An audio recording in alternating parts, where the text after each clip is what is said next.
Bien-aimés frères et sœurs en Christ, joyeux sabbat. Que la grâce du Seigneur vous accompagne en toutes choses. Je viens pour compléter notre étude. J'ai pensé à vous faire un résumé de ce que nous avons fait il y a quelques années. Je crois que ce message est de trois anges, dont l'histoire des Millérites. Nous avons vu ça avec le message du premier et du deuxième ange. Euh, j'ai bon de vous ramener ce tableau que vous voyez devant vous, l'histoire des Millérites, pour que ce tableau puisse nous aider à approfondir cette histoire du peuple de Dieu, pour dire tout simplement que c'est notre histoire. Nous devons comprendre notre histoire si nous voulons comprendre aussi notre mission et si nous devons comprendre aussi notre avenir, la destinée de l'Église. Le constat, c'est que Satan fait tout pour que nous ne pensions pas à notre histoire. Nous oublions le passé. En oubliant le passé, on ne peut pas comprendre réellement ce qui est devant nous. Je me rappelle d'une citation de la servante du Seigneur, là on nous dit que nous n'avons rien à craindre de l'avenir, si ce n'est oublier la façon dont Dieu nous a conduits, la façon dont Dieu a conduit son peuple dans le seul message du premier, du deuxième, du premier et du deuxième ange. Donc cette histoire des Millérites. Si nous constatons aussi que il y a l'oubli, c'est le moment d'aller beaucoup plus vite, sans trop tarder, et nous approprier cette histoire et enfin de rattraper le temps perdu. Nous devons le faire au moment alors que nous avons encore le temps. Sinon, le temps nous presse. Nous sommes presque à la fin du temps. Et quand on essaie de regarder pour ceux qui sont même dans d'autres, ceux qui ont passé par d'autres ligne de réforme, donc je parle de la réforme du XVIe siècle, les protestants. Le fait que la plupart aussi des protestants n'ont pas compris les réformes qui s'est passées dans le XVIe siècle, il y a très peu qui comprennent aussi les 95 thèses de Luther qui expliquaient l'hérésie, l'apostasie menée par l'Église catholique romaine. Je pense que c'est ce qui fait qu'aujourd'hui, il retourne carrément à l'Église catholique romaine dans le même mensonge et ils oublient que leurs pères, leurs frères de l'ancien temps ont versé leur sang puisqu'ils défendaient la vérité. Donc, je peux dire tout simplement que la prophétie que Paul même nous rappelle dans 2 Timothée 3,12 que ceux qui vivent pieusement seront persécutés. Ils oublient que ces enfants de Dieu ont versé leur sang parce qu'ils défendaient la vérité. Nous voyons aujourd'hui aussi cela qui était dans la vérité du dernier temps, le message des trois anges, et aussi le fait de ne pas saisir la portée de l'histoire de cette ligne de réforme d'Apocalypse 14, le message des trois anges, le fait qu'ils ont une méconnaissance, ils sont ignorants, ils ont ignoré cette lumière, cette histoire des mérites. Et aussi, on les voit se tourner vers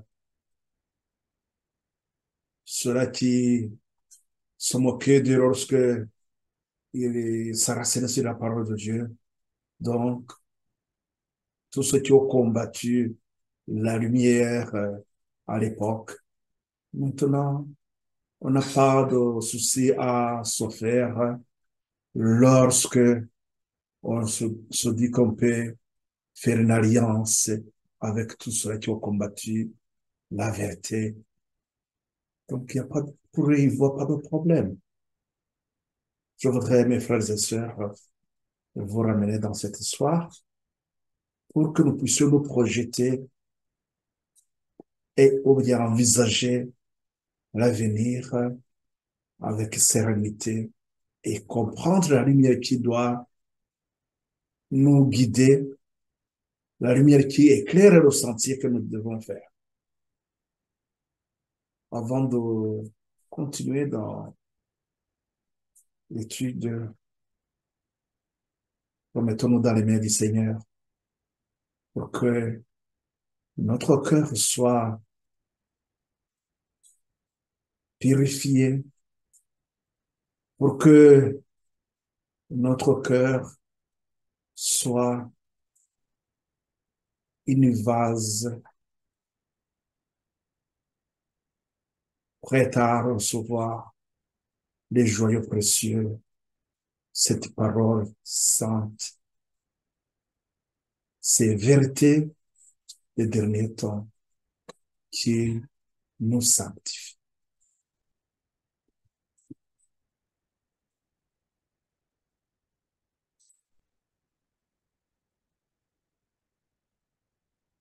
Béni soit ton nom, Père éternel.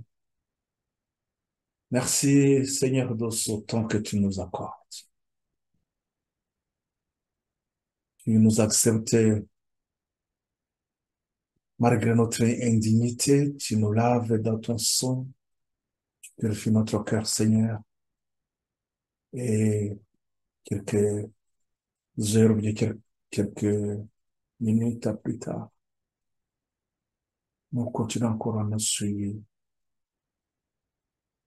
Seigneur, veuillez nous pardonner tous nos péchés, nos manquements.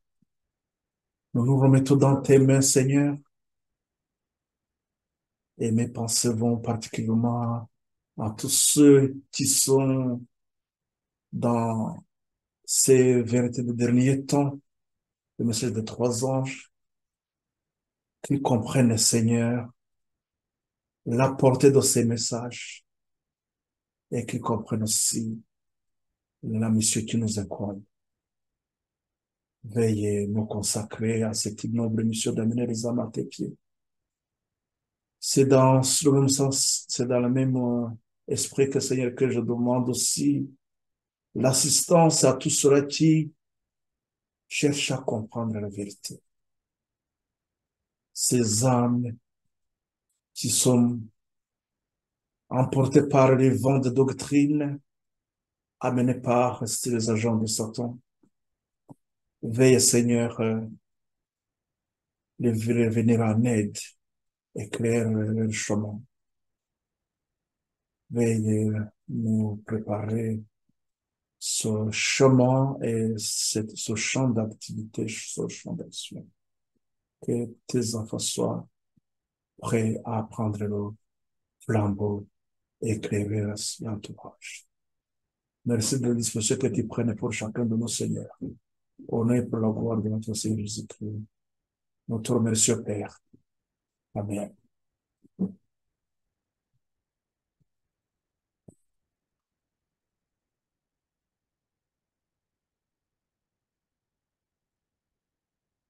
Donc, comme je vous disais, l'histoire des Millérites, c'est pas nouveau parce que puisque nous avons fait cette étude des messages des trois anges, nous avons vu le message du premier ange, nous avons vu le temps de la fin, et chaque balise, nous l'avons traité jusqu'à la fin.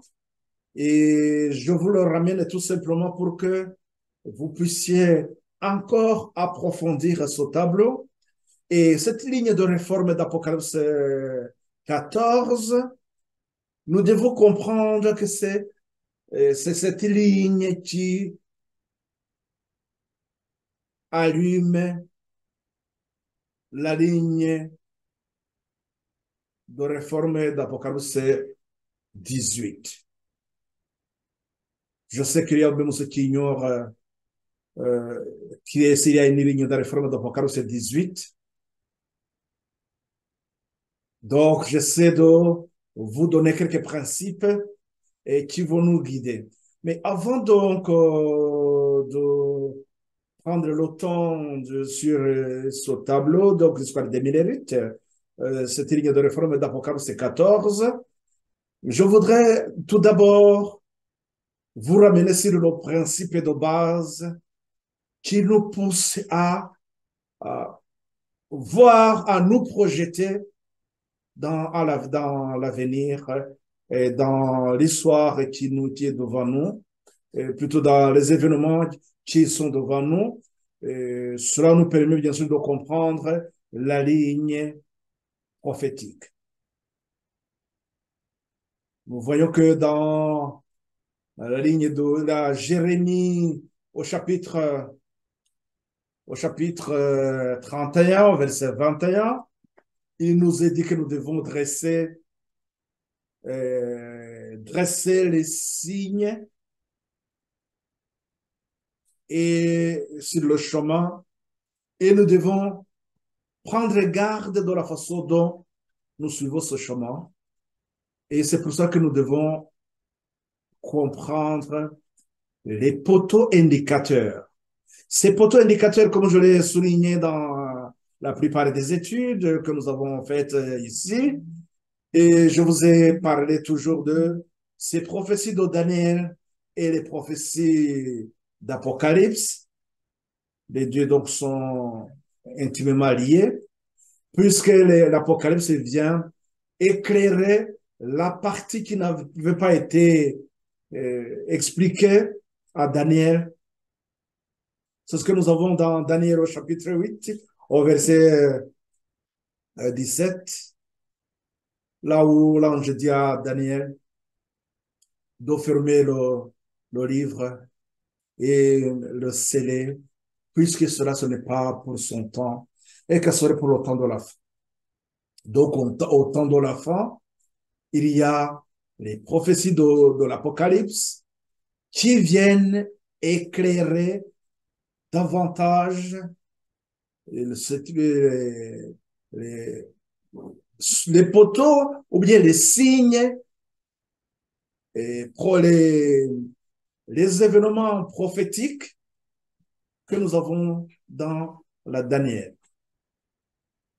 Donc voilà pourquoi, en tant que sentinelle, nous devons comprendre les signes les signes des temps, afin que nous puissions avertir le monde. D'abord, nous devons nous préparer tout d'abord, être prêts à annoncer le dernier message. Nous devons donc accomplir la tâche qui nous incombe en tant que sentinelle. Donc, le principe qui nous guide, je vous donne l'autre tableau.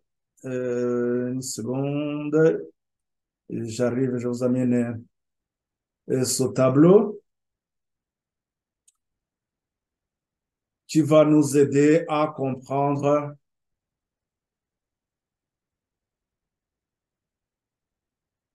le principe euh, dans le principe qui érige ou bien qui conduit une ligne de réforme. Donc, il y a ce message de trois anges. Comment ce message de trois anges était articulé dans cette histoire des, des Millérites.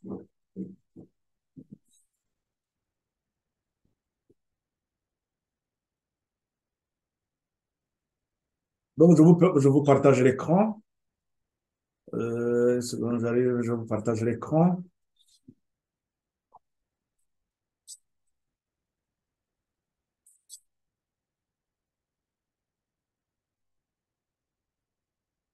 Qu'est-ce que nous voyons dans cette partie que je vous partage? C'était ce tableau. Et, et tout d'abord, il faudrait que je vous signe.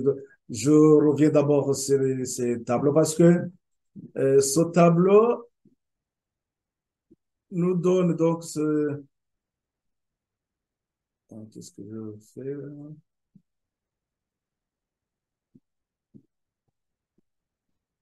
On va essayer de-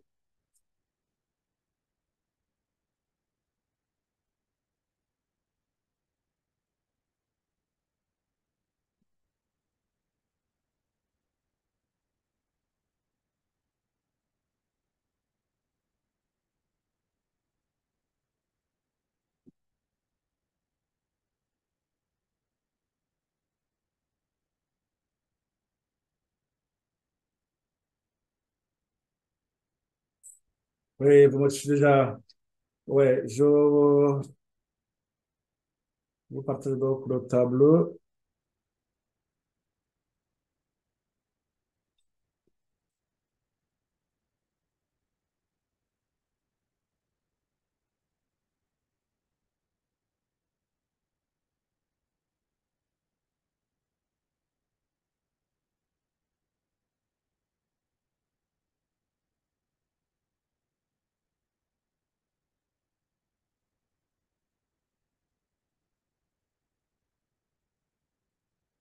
Donc, c'est que ce tableau il est, il nous donne les principes, comment ce message a été donné. Le temps de la fin, comme je vous ai expliqué, là, ce qui verra aller beaucoup plus en- tu vas avoir beaucoup plus de détails et vous pouvez regarder l'étude que nous avons fait sur le temps de la fin, donc le message du premier ange. Nous avons abordé le sujet du temps de la fin, là où nous avons défini, déterminé cette année 1798, parce que nous avons vu qu'au sixième mousseau de l'Apocalypse 6, 12, nous avons vu qu'il y a des signes qui étaient donnés et ces signes corroborent avec ce que Christ nous avait annoncé dans Matthieu 24. Entre autres, il y avait la, le tremblement de Lisbonne, il y avait aussi l'obscurcissement du soleil. Donc, tout ça, ces études-là, je ne vais pas revenir sur ça. Pourquoi c'était le temps de la fin? C'était la fin de quoi? C'était la fin de 1260 années, l'année sautant qui était allouée à, qu'on avait laissé la papauté faire tout ce qui était à sa convenance, tout ce qu'il voulait. Et, mais donc Dieu avait décidé de mettre fin à ces atrocités et parce que j'aimerais quand même que les gens comprennent pourquoi Dieu laisser les choses se faire comme ça. Et puisque s'il n'y avait pas euh, tout ça qui se fait, l'accomplissement des prophéties, on n'arrive pas à comprendre réellement que la parole de Dieu est certaine. Puisque c'est une façon aussi de nous montrer les conséquences du péché. Et d'ailleurs, ce n'est pas seulement nous qui sommes ici sur la terre qui devons comprendre la, le mal, mais aussi le ciel des anges, du ciel aussi les deux tiers qui sont restés fidèles à Dieu, et aussi ils constatent l'atrocité de Satan, celui-là qui était avec eux comme un ange de lumière, mais qui, malheureusement, s'est révolté. Donc là, on comprend les conséquences du péché. Et donc, c'est que c'était après 1260 années, ça devrait être la fin de la papauté. Et c'est ce qui s'est passé justement, puisque les prophéties annoncées, c'est 1260 années.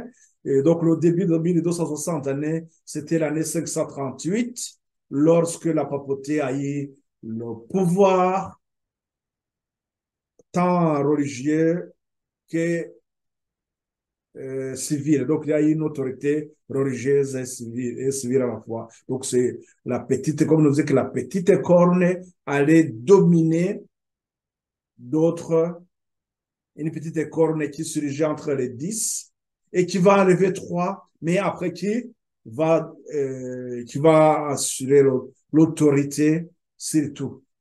Et c'est ce qui se passait effectivement. Mais donc, en 1798, Napoléon a envoyé son général Berthier à Rome et il a pris le pape, il l'a mis en prison à Valence et il est mort là-bas. Donc, depuis ce temps, on est rentré dans la liberté de penser, d'étudier la parole de Dieu. Et donc là, on entre dans la fin du temps. Et cette fin, de temps à la fin de cette domination, ouvre donc cette liberté où Dieu ramène son peuple à la parole de Dieu qui, pendant des années, avait été obscurci et il n'y avait aucune lumière qui luisait dans ce temps-là. Donc c'est comme ça que Dieu a suscité Miller, la raison pour laquelle nous parlons de l'histoire des Millerites. Et il a pris le temps d'étudier l'accroissement des connaissances. Là, je vous ramène toujours dans cette étude-là de M. du premier ange. Donc, il y a eu l'accroissement des connaissances.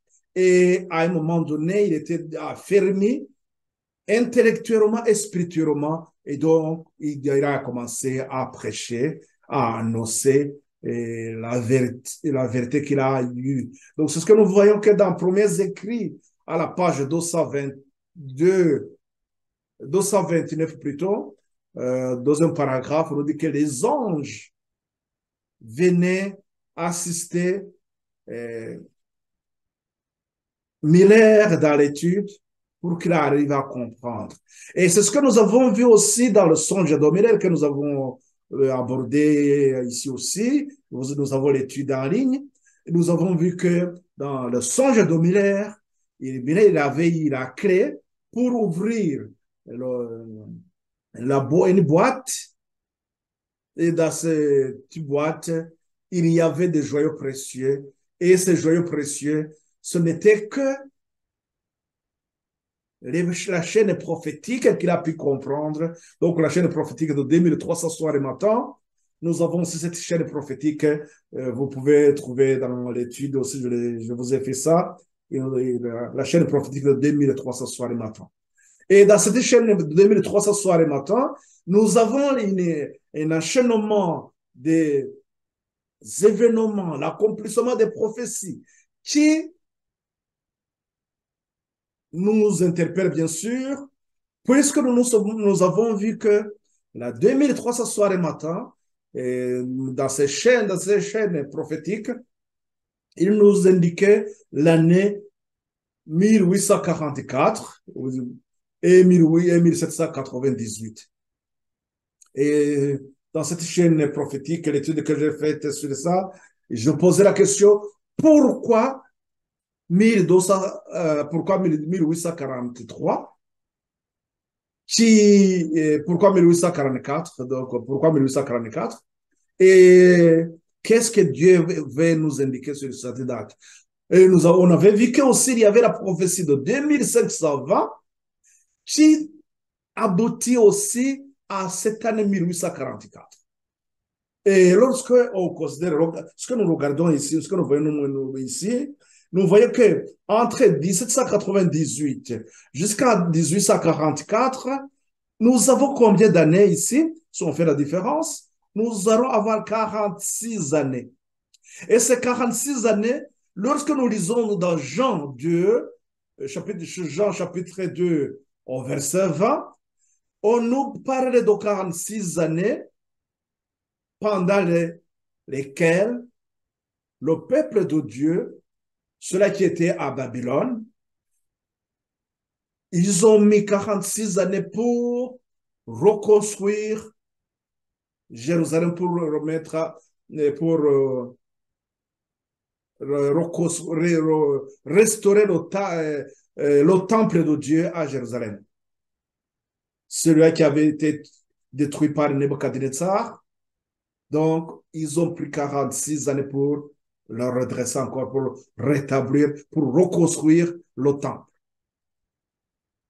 Et dans la parole de Dieu, rien n'arrive au hasard. Ces 46 années, de 1798 en 1844, nous avons 46 années. Ces 46 années, c'était pour encore rétablir la vérité, ramener, préparer un peuple qui va se tenir debout à la fin des temps.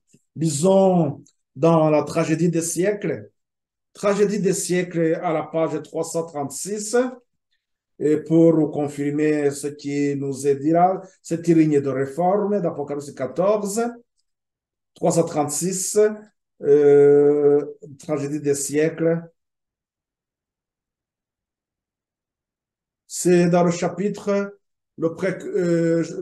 18, si je me rappelle bien, le précurseur du matin, et je vais vous lire donc 336. Il nous est dit ceci.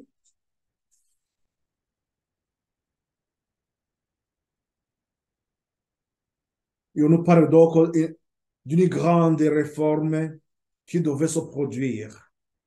Une grande réforme devrait se produire pour préparer un peuple digne de subsister au jour de Dieu. Voyant que plusieurs de ceux qui prétendaient être ses enfants n'édifiaient pas en vue de l'éternité, Dieu, dans sa miséricorde, allait leur adresser un message d'avertissement pour les arracher à leur torpeur et les amener à se préparer pour la venue du Seigneur. Cet avertissement se lit dans le 14e chapitre de l'Apocalypse, où est relatée la proclamation par 3 anges descendus du ciel d'un triple message immédiatement suivi de la venue du Fils de l'homme pour moissonner la terre. Ce triple message donc de l'Apocalypse 14, à partir du verset 6 jusqu'au verset 12, là nous avons donc le triple message. Après ce triple message, il nous est bien dit que le Christ revient pour moissonner la terre. Le premier de cet avertissement annonce au monde l'approche du jugement. Quand nous parlons du jugement, comprenons directement la dernière phase de l'œuvre du Christ, l'évangile en 3 étapes. La première étape, tout l'Ancien Testament qui appelait à la repentance et développer la foi à un sauveur. Le sauveur arrive et donc depuis l'an 27, il commence sa mission. Jésus, il est loin, donc il est Christ. Il est investi dans sa mission Et dans sa mission, il va